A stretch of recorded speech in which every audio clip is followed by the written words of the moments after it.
भाई मु आपड़ी परिचय कथा मु केवल बर्तमान ये जो रैली चली गोटे परिचय देवी सी हूँ ओडिशा शिक्षयित्री आउ किसी परिचय नुह सरकार जानवा दरकार बर्तमान आम कौन किए परिचय देवा बर्तमान आम आसी ना बर्तमान आम आसीचु आम आंदोलन कर केवल आम दाबी पूरण करने जदि सरकार आम दाबी शुणी दिखती ताहले आम विद्यालय को जीवु जो आम भौणी कहले 200 जो आम 20 दिन आम कार्य दिवस रही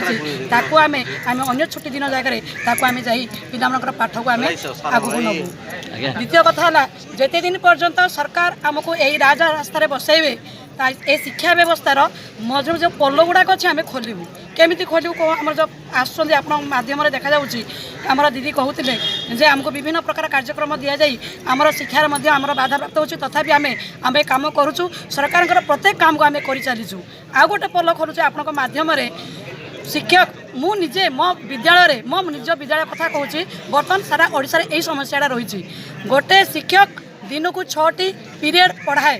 तार रही 6टी पीरियड आउ 7टी पीरियड से जो शेष पीरियडटा पिलांकर खेल आउ आपण मानकर चित्र जहाँ भी थी सेटा काटी दिंतु आउ रहा 6टी पीरियड 6टी पीरियड रे जिते मु जड़े शिक्षक गोटे श्रेणी की जाए गोटे श्रेणी पढ़ाईनी मो जो मो क्लास जाए 3टी श्रेणी की गोटे पीरियड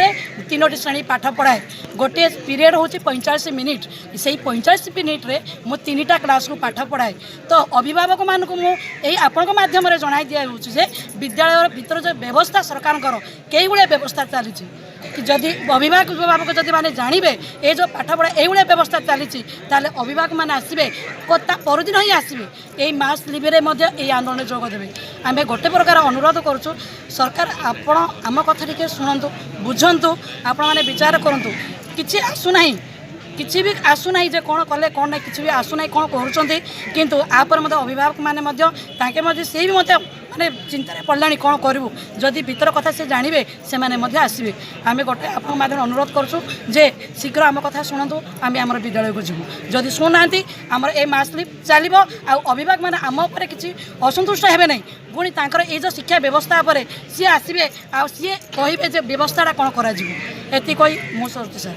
दाबी हूँ आमर दाबी सरकार तुम्हें मानि आमर सबू दाबी आपण पूर्ण करने को बाध्य दाबी सरकार तुम्हें मानि सरकार तुम्हें मानि प्रतिश्रुति आउ चलिबो नाही प्रतीक्षा आमर चलिबो नाही प्रवंचना आमर चलिबो नाही कमिटी बैठक आउ चलिबो नाही बारंबार प्रतिश्रुति आमर चलिबो नाही बारंबार कमिटी बैठक आपण परिचय मु राम गोपाल पाड़ी पात्रपुर ब्लॉक रो जने शिक्षक आज सरकार प्रतिश्रुति पर प्रतिश्रुति प्राथमिक शिक्षक संघर से 4 दाबी को न मानी आज यही सारा ओडिशार सबु वर्ग शिक्षकों एक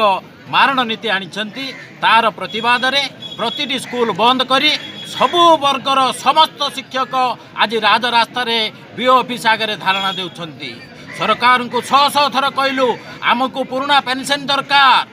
आमर ग्रेड पे बुद्धि कर आमर शिक्षागत योग्यता सह आमर एक्सकेडर भाई मानकर एक्सकेडर उच्छेद कर कुत्सित पथा कला क्रीड़ा शिक्षक 7000 रे किमिति बंचिबे तांकु को तुरंत नियमित कर सरकार सबुरे हाँ मानले प्रतिश्रुति पर प्रतिश्रुति देले किंतु गड़े गड़े समय चलले सरकार टालुटुल नीति आगे सरकार शिक्षक मारण नीति आगे प्रतिवाद करने समस्त संघ सारा राज्य रे मिलित होई सबु वर्गर शिक्षक पूरा मास लिव रे रही आज बीओ ऑफिस रे धारणा दि जाउची ए धारणा सेते दिन पर्यंत चालू रहिबो जो दिन शिक्षक समाज तार हक प्राप्त पाई परिबो जदि आज्ञा आप सरकार जदि मानवे कौन करेंगे सरकार तो आज जाए मानिनी सी जिते दिन जाए मानवनी सबु वर्गर शिक्षक विद्यालय बंद होती सरकार को पाखे विकल्प व्यवस्था नाई अंगनवाड़ी कर्मी हाईस्कूल शिक्षक गाँ वाला को धरी केते दिन बंचेब पिला झुरुचंती आमको आमे झुरुचु पिलांकर भविष्य अंधार रे अभिभावक स्वप्न अंधार रे समस्त विषय को आखि आगे रखी तुरंत राज्य सरकार चेतंतु यही न्याय्य दाबी आमर हासिल करिवारे आमको सफल करिवारे आमको सहमति दियंतु ପରବର୍ତ୍ତୀ ପରିସ୍ଥିତିରେ ମୁହୂର୍ତ୍ତ ଲାଗିବନି ଆମେ ଶିକ୍ଷା କାର୍ଯ୍ୟ ଆରମ୍ଭ କରିବୁ। ना सुशीला तिहाड़ी मुझे मुंडाकेरी प्राथमिक विद्यालय प्रधान शिक्षयित्री लेवल 4 प्रधान शिक्षयित्री। वर्तमान आम ये समस्ते संगठित हो धारणा देवार कारण हूँ सरकार जो बाट मारणा नीति एवं वैमात्रिक मनोभाव एड़ा केमती आम दूर कर समस्त सरकारी कर्मचारी किए भी पाऊनी 2200 ग्रेड पे जमी आम शिक्षक मानू देकी सरकार जो हंतसंतर पकई कि दूरीभूत हो सरकार मनरू ये वैमात्रिक मनोभाव दूरीकरण हो आम शिक्षक भाई मैंने उपकृत हूँ।